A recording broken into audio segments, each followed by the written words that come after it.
Welcome student. Welcome to NEET biology lecture. Student, आज हम human reproduction में पढ़ेंगे प्रेगनेंसी एंड एम्ब्रियोनिक डेवलपमेंट को। मीन्स इस टॉपिक में हम क्या पढ़ेंगे, जो एम्ब्रियो इम्प्लांट होता है, इम्प्लांटेशन के बाद 9 मंथ ड्यूरेशन में एम्ब्रियोनिक क्या चेंजिंग होते हैं, क्या उसमें डेवलपमेंट होता है, उसको हम इस टॉपिक में डिस्कस करेंगे। तो अगर हम बात करें आफ्टर इम्प्लांटेशन की, तो आफ्टर इम्प्लांटेशन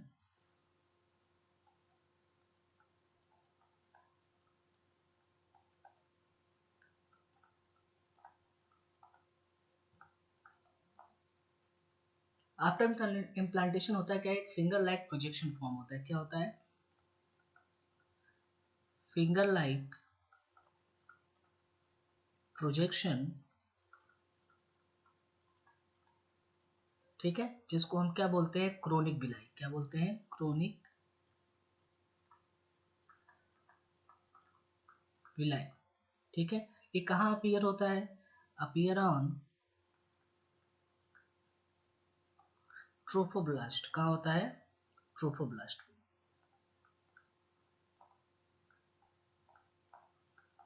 ठीक है, और उसके बाद ये सराउंडेड किससे हो जाता है? यूट्राइन टिश्यू से और मैटरनल ब्लड से। ठीक है, उसके बाद क्या होता है, जो एम्ब्रियो है, ठीक है, किससे सराउंडेड हो जाता है?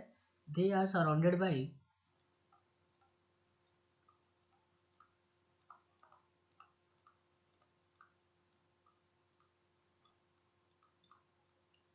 Uterine tissue and maternal blood.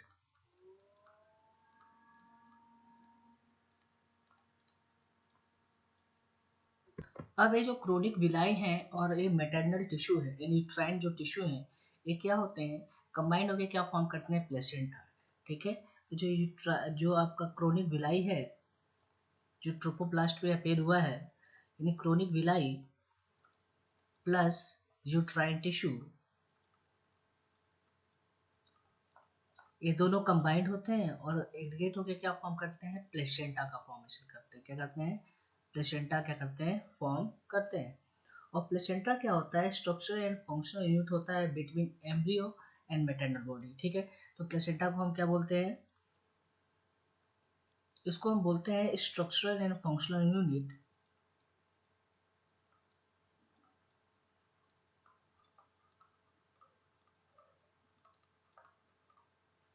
Functional unit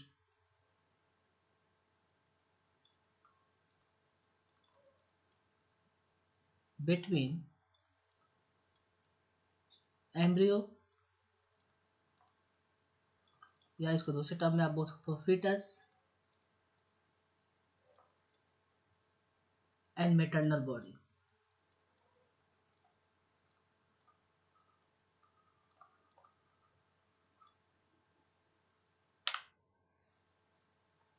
चलिए नेक्स्ट। चलिए नेक्स्ट क्या होता है कि ये जो प्लेसेंटा होता है, ये प्लेसेंटा किससे कनेक्टेड होता है? एम्ब्रियो से बाय अम्बिलिकल कॉर्ड से। ठीक है, तो अगर आप बात करो प्लेसेंटा की, तो जो प्लेसेंटा होता है, यानी placenta is connected to embryo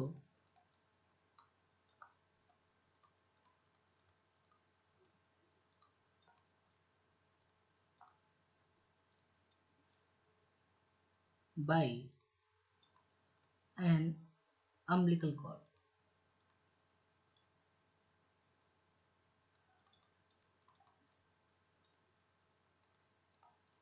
ठीक, और ये करता क्या है? ट्रांसपोर्ट करता है सब्सटेंस को एंड फॉर्म एम्ब्रियो। ठीक है, सब्सटेंस को ट्रांसफॉर्म करता है, ठीक है, और एम्ब्रियो को आगे आगे फर्दर क्या करता है? फॉर्मेशन करता है।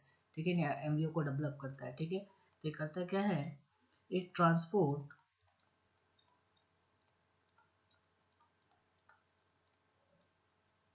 सब्सटेंस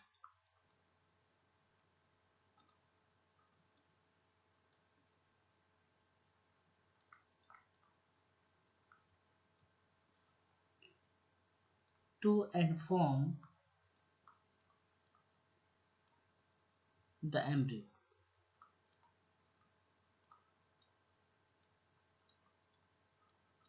ठीक है, एम्ब्रियो क्या करता है? फॉर्मेशन करता है।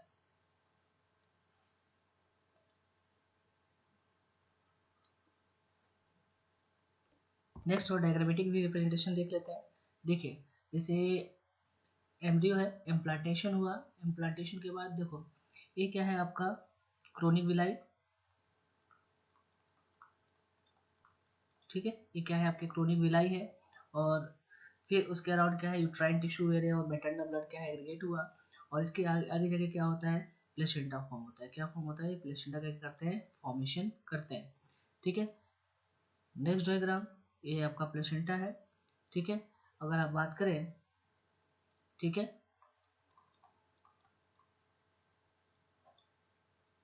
तो प्लेसेंटा कैसे फॉर्म होता है, uterine tissue plus chronic villi ये एग्रीगेट हुए क्या फॉर्म करते हैं, प्लेसेंटा का क्या करते हैं फॉर्मेशन करते हैं।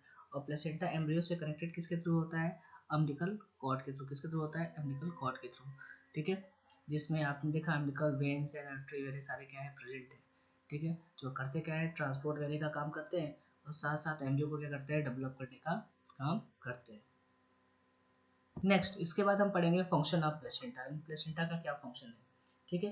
तो अगर प्लेसेंटा की बात करें तो सबसे पहले प्लेसेंटा क्या काम करता है, ये बैरियर का काम करता है फीटस एंड मदर के बीच में, ठीक है। तो फर्स्ट जो फंक्शन है वो क्या करता है, इट एक्ट एज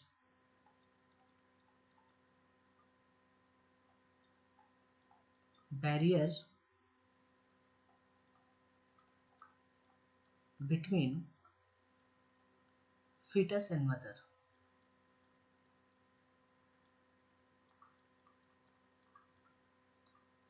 ठीक है।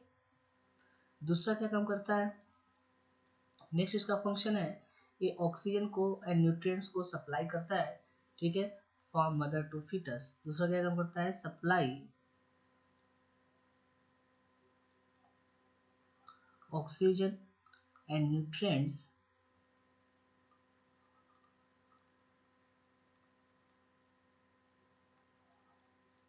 From mother to fetus. Next क्या इसका फंक्शन है, तीसरा इसका फंक्शन है ये करता क्या है, carbon dioxide and excretory waste को क्या करता है फीटस से रिमूव करता है, ठीक है। तो remove CO2 and excretory waste, excretory waste from foetus,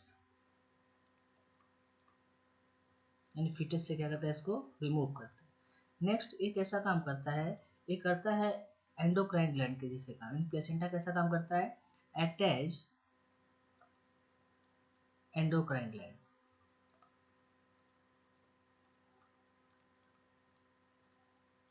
ठीक है। तो एंडोक्राइन ग्लैंड कहने का मतलब क्या सिक्रेट करता होगा, ये सिक्रेट करता है ह्यूमन क्रोनिक गोनेडोट्रोपिन हार्मोन्स, ठीक है। तो करता क्या है, सिक्रेट क्या करता है, ह्यूमन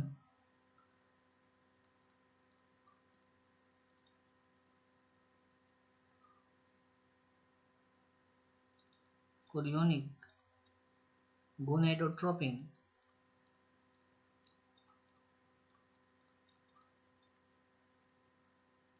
ठीक है, जिसको बोलते हैं HCG, ठीक है, हार्मोन, ठीक है। और क्या करता है ह्यूमन प्लेसेंटा लैक्टोजन, और क्या सिक्रेट करता है ह्यूमन प्लेसेंटा लैक्टोजन। इन सब के बारे में मैंने आपको बताया था जब फीमेल हार्मोन्स वगैरह पढ़ा रहा था, तो HPL, ठीक है। और करता क्या है कुछ एस्ट्रोजन को भी रिलीज करता है, एस्ट्रोजन, ठीक है, प्रोजेस्ट्रॉन एंड रिलैक्सिन, ठीक है। तो इतने सारे हार्मोन्स को क्या करता है रिलीज करता है। अगर रिलैक्सिन की बात करो तो रिलैक्सिन को आल्सो कॉन्सेंट्रेट करता है ओवरी भी करता है, ठीक है। And it also secrete bye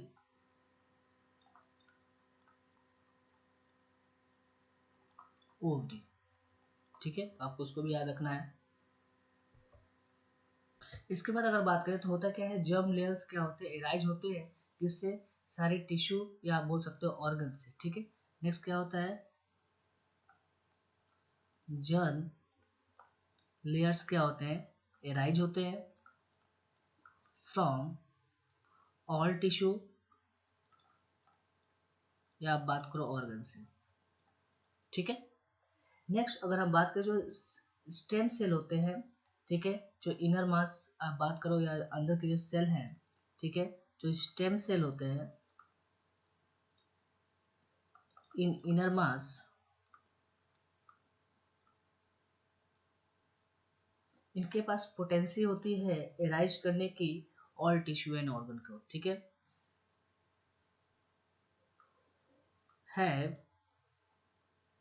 potency to arise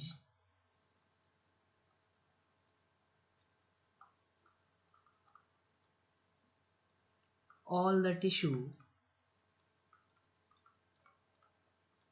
and organ। ठीक है।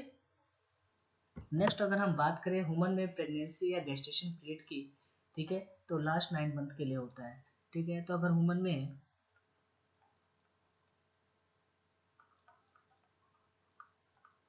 प्रेगनेंसी या दूसरे टर्म में इसको हम बोले गेस्टेशन पीरियड,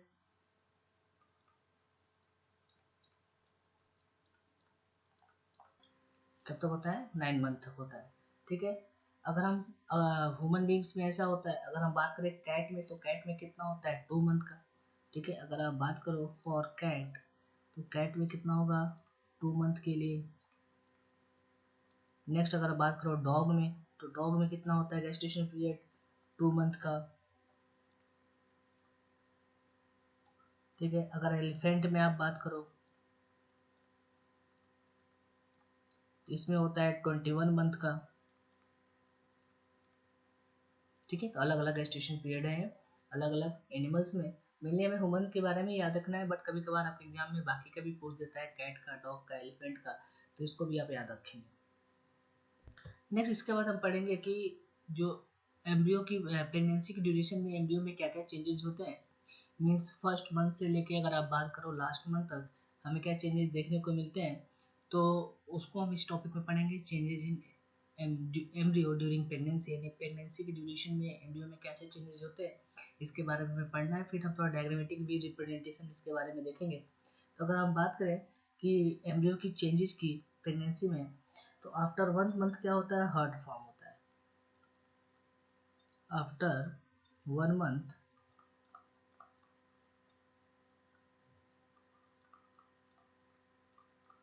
हर्ट क्या होता है? फॉर्म हो जाता है। नेक्स्ट अगर आप बात करो तो एंड ऑफ जो सेकेंड मंथ होता है, तो क्या फॉर्म होता है? लिम्स फॉर्म होते हैं और डिजिट फॉर्म होते हैं। उंगलियां वगैरह की अगर बात करो, ये डेवलप हो जाते हैं। तो एंड ऑफ सेकेंड मंथ,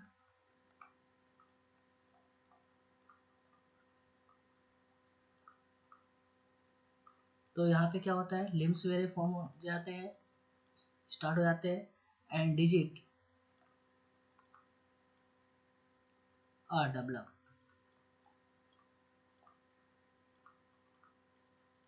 ठीक है।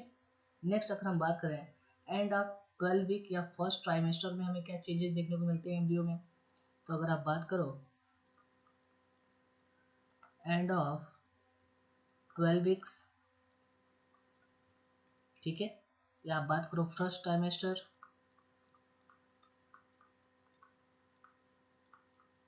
ठीक है, 3 मंथ में हमें क्या चेंजेस देखने को मिलेंगे। तो यहाँ पे क्या होता है? मेजर जो ऑर्गन्स होते हैं, लिम्स, एक्सटर्नल जेनाइटल ऑर्गन्स, ये सारे क्या होते हैं? डेवलप हो जाते हैं।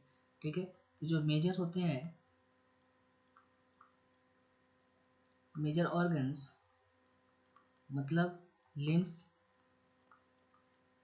नेक्स्ट आप बात करो तो एक्सटर्नल जेनाइटल ऑर्गन्स, ठीक है, ETC, ये सारे क्या होते हैं? डेवलप हो जाते हैं। ठीक है। नेक्स्ट इसके बाद अगर आप बात करो तो ड्यूरिंग 5 मंथ में क्या होगा? तो ड्यूरिंग 5 मंथ में फीटस में क्या चेंजिंग आएगी? तो ड्यूरिंग 5 मंथ की अगर आप बात करो, ड्यूरिंग 5 मंथ में हमें क्या चेंजिंग देखने को मिलेगा? First movement of fetus appearance देखने को मिलता है हमें, और हेयर एंड हेड का क्या होता है? हमें स्ट्रक्चर देखने को मिलता है। ठीक है। तो हमें यहाँ पे क्या देखने को मिलता है? First movement of fetus,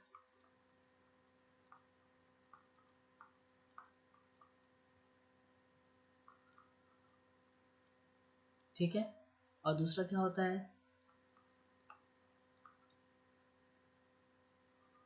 appearance of hair and head, ठीक है, ऑन फीटस हमें देखने को मिलता है। अगर हम बात करें एंड ऑफ 24 वीक, ठीक है, इन 24 वीक के बाद हमें क्या देखने को मिलेगा, तो एंड ऑफ अगर 24 वीक की बात करो, या आप बात करो सेकेंड ट्राइमेस्टर,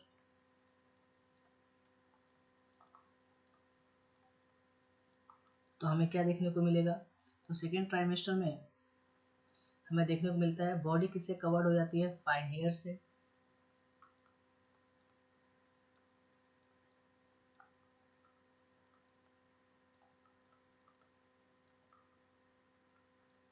नेक्स्ट और क्या देखने को मिलता है, आईलिड्स सेपरेट हो जाते हैं, आईलेट्स क्या होते हैं, फॉर्म हो जाते हैं, आईलिड्स क्या होते हैं, सेपरेट हो जाते हैं, और क्या होता है, जो आईलेट्स होते हैं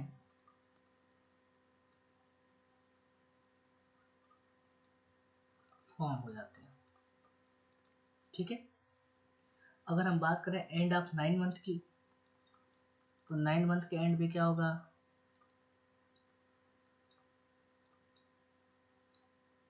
तो 9 मंथ में क्या होगा, एम्ब्रियो या बोल सकते हो फीटस रेडी होता है डिलीवरी के लिए,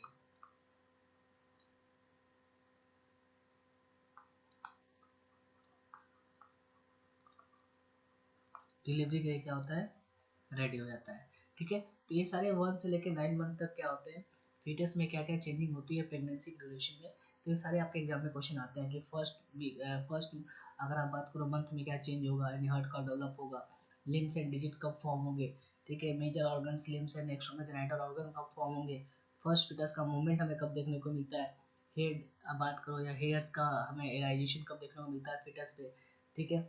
और चाइल्ड बात करें डिलीवरी की, चाइल्ड की डिलीवरी कब मंथ में होती है, तो ये सारे आपके एग्जाम में क्वेश्चन आते हैं नीट में। ये डायग्राम है 9 मंथ में क्या क्या चेंजिंग हुई, ठीक है। तो ये सिस्टमेटिक रिप्रेजेंटेशन बनाई, फर्स्ट मंथ में बता रखा है हार्ट, जैसे आपने बोला हार्ट डेवलप हो जाता है, ठीक है। ऐसे second month, third month, fourth month लेके 9 मंथ तक एम्ब्रियो में क्या क्या चेंजिंग होती है वो सब हमें देखने को मिलता है। तो ये कट सेक्शन है, इसमें अलग अलग 9 मंथ के स्टेज दिखा रखे हैं एम्ब्रियो की, तो इसमें क्या होता है जो चेंजिंग होती है वो आपको दिख रहा होगा स्ट्रक्चर के बेसिस पे भी, ठीक है। फर्स्ट मंथ में कैसे एम्ब्रियो था, सेकेंड मंथ में क्या हुआ, थर्ड मंथ में क्या हुआ, एंड ऐसे लेके 9 मंथ तक क्या होता है, चाइल्ड पूरी तरह से प्रिपेयर हो जाता है किसके लिए, डिलीवरी के लिए। नेक्स्ट इसके बाद हम पढ़ेंगे पार्सुलेशन या लैक्टेशन को, ठीक है। तो पार्सुलेशन का मतलब क्या होता है, लेबर मीन्स बोलते हो जो प्रोसेस होता है giving birth to young ones, means जो यंग वंस को रिप्रोड्यूस करने का जो प्रोसेस होता है, ठीक है, बर्थ करने का, जिसको कौन इंड्यूस करता है, न्यूरो एंडोक्राइन जो मैकेनिज्म होता है वो उसको इंड्यूस करता है, जिसको हम टर्म देते हैं पार्टुलेशन, ठीक है। तो नेक्स्ट हमारा जो टॉपिक है वो क्या है आपका, पार्टुलेशन। तो इसका मतलब क्या होता है, लेबर, ठीक है। तो इसमें इसका अगर इसको आप डिफाइन करो तो क्या बोलोगे, प्रोसेस ऑफ गिविंग बर्थ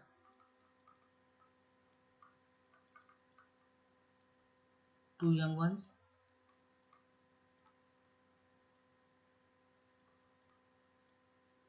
ठीक है।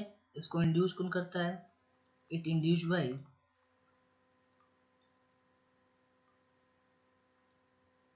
Neuro endocrine mechanism,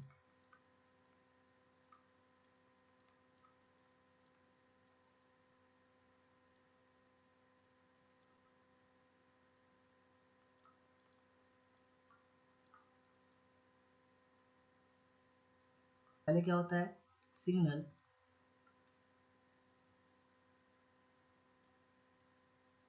from foetus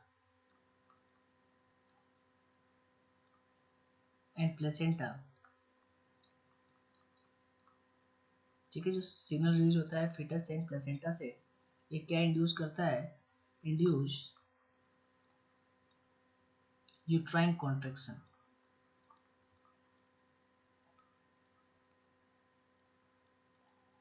जब यूट्राइन कॉन्ट्रैक्शन होता है तो इसको हम दूसरे टर्म में क्या बोलते हैं, फीटल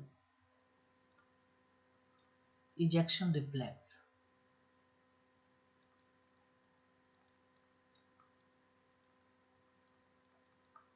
ठीक है, यानी जो फिटस को बाहर आने के लिए जो रिफ्लेक्स एक्शन होता है उसी को हम क्या बोलते हैं, यूट्राइन कॉन्ट्रैक्शन। और ये सिग्नल कहाँ से आता है, फिटस एंड प्लेसेंटा से रिलीज होता है, जो करता क्या है, यूट्राइन में कॉन्ट्रैक्शन करता है। ठीक है, अब ये जो रिलीज होता है सिग्नल्स, ठीक है, उसके लिए जो कॉजेज हैं जिसमें हार्मोन्स जो इन्वॉल्व है, ठीक है, जिसके बेसिस पे क्या होता है,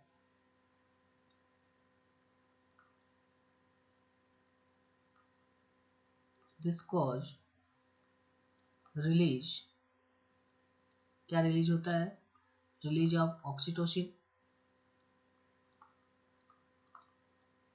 ठीक है, फ्रॉम मैटरनल पिट्यूटरी।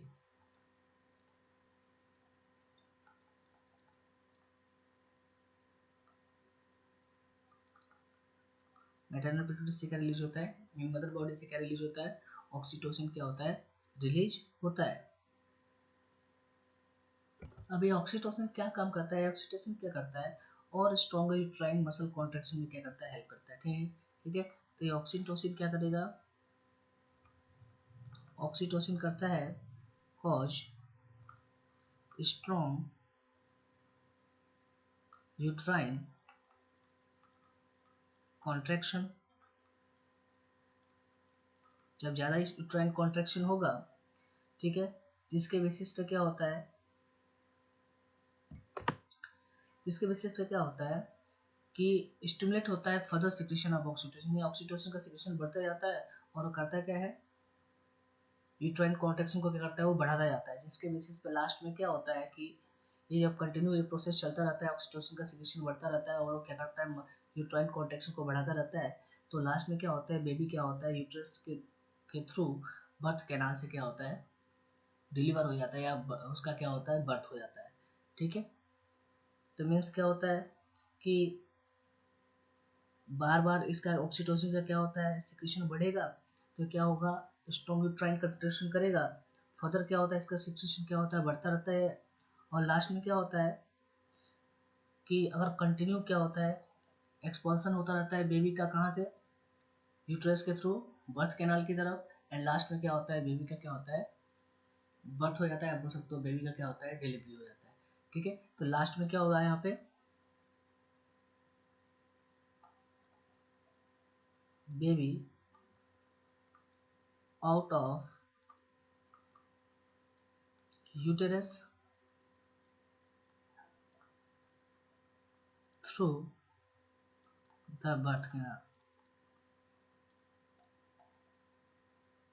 अब ऐसा क्यों हुआ, सबसे पहले तो आपने पढ़ा था न्यूरो एंडोक्राइन मैकेनिज्म चलता है, मीन्स होता क्या है कि सबसे पहले कि सिग्नल्स रिलीज होते हैं किससे, फिटस एंड प्लेसेंटा के थ्रू, जो करते क्या है, यूट्राइन वॉल में कॉन्ट्रैक्शन स्टार्ट करते हैं। तो उसके बेसिस पे क्या होता है, मदर बॉडी में पिट्यूटरी ग्लैंड क्या रिलीज करती है, ऑक्सीटोसिन रिलीज करती है। ऑक्सीटोसिन और क्या करता है, स्ट्रॉन्ग कर देता है कॉन्ट्रैक्शन को, और फर्दर क्या होता है, ऑक्सीटोसिन बढ़ता ही रहता है, रिलीज होता ही रहता है। एक बार बार एक जब प्रोसेस चलता है, तो जो चाइल्ड होता है, आप बोल सकते हो फिटस होता है, वो किसकी तरफ आता है, यूट्रस से बर्थ कैनाल की तरफ बढ़ता जाता है। एक लास्ट में क्या होता है, बहुत ज़्यादा जब कॉन्ट्रैक्शन हो जाता है, तो बर्थ कैनाल से क्या होता है, वो रिलीज हो जाता है, बोल सकते हो चाइल्ड का बर्थ हो जाता है। अब बाद में क्या करते हैं, जब चाइल्ड का बर्थ हो जाता है, तो जो अम्बिलिकल कॉर्ड होता है उसको हम क्या करते हैं, कट कर देते हैं। ठीक है, तो अगर आप बात करो after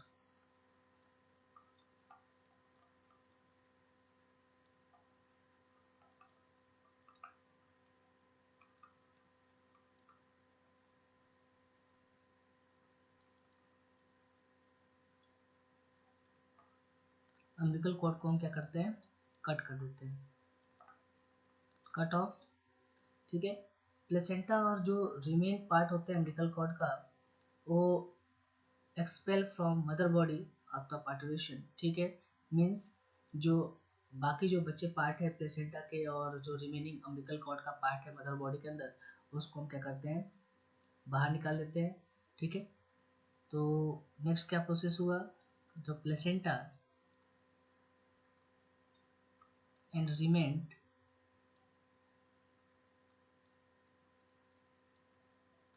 of umbilical cord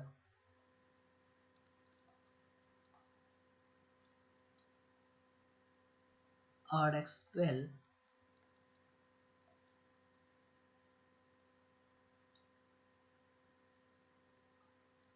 from the mother body after parturition.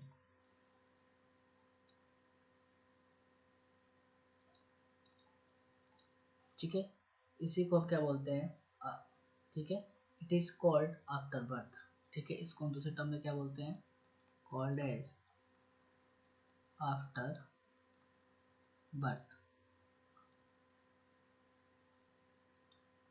तो देखिए डायग्रामेटिक रिप्रेजेंटेशन ये है, जब चाइल्ड का बर्थ होता है तब अम्बिलिकल कॉर्ड को क्या करते हैं, हम कट कर देते हैं, फिर चाइल्ड को सेपरेट करते हैं मिडल बॉडी से, फिर जो बचा पार्ट है अम्बिलिकल कॉर्ड का प्लेसेंटा का, उसको भी हम क्या करते हैं मिडल बॉडी से हम क्या करते हैं, हटा देते हैं, रिलीज कर देते हैं। ठीक है, और उसके बाद क्या होगा कि जो मेमोरी ग्लैंड क्या होता है, क्या प्रोड्यूस करने लगता है प्रेगनेंसी के बाद, मिल्क, जिसको हम बोलते हैं क्या है, लैक्टेशन। ठीक है, और ये क्या होता है, एल्विस मिल्क क्या होता है, प्रोड्यूस होता है किसके ड्यूरेशन में, फ्यू डेज ऑफ लैक्टेशन, जिसको हम क्या बोलते हैं, कोलेस्ट्रॉल। ठीक है, जिसमें क्या होते हैं, सेवरल एंटीबॉडी प्रेजेंट होते हैं, जो किसके लिए एसेंशियल होता है, चाइल्ड के डेवलपमेंट के लिए, या उसको बोल सकते हो कि बाहर के पैथोजन वजह से क्या करने के लिए, रेजिस्टेंट करने के लिए। तो क्या होता है, मेमोरी ग्लैंड क्या प्रोड्यूस करता है, मिल्क प्रोड्यूस करता है। ठीक है, जब प्रेगनेंसी क्या होती है, खत्म होती है, जिसको हम क्या बोलते हैं, लैक्टेशन। लैक्टेशन के थ्रू क्या होता है, एल्विस मिल्क प्रोड्यूस होता है initial few days of lactation के, उसको हम बोलते हैं कोलेस्ट्रॉल, जिसमें क्या होता है, बहुत सारे एंटीबॉडी क्या होते हैं, प्रेजेंट होते हैं, जो करते क्या है, जो इसेंशियल होता है फीटल डेवलपमेंट के लिए, फीटल बोल सकते हो, न्यू बॉर्न बेबी के डेवलपमेंट के लिए। ठीक है, यानी उसको रेजिस्टेंट करने के लिए, बाहर के पैथोजन वजह से उसको क्या करता है, बचाता है, इन्फेक्शन वजह से बचाता है। ठीक है, तो ये होता है आपका लैक्टेशन। ठीक है, तो ओवरऑल ये था आपका चैप्टर ह्यूमन रिप्रोडक्शन। नेक्स्ट हम चैप्टर स्टार्ट करेंगे रिप्रोडक्टिव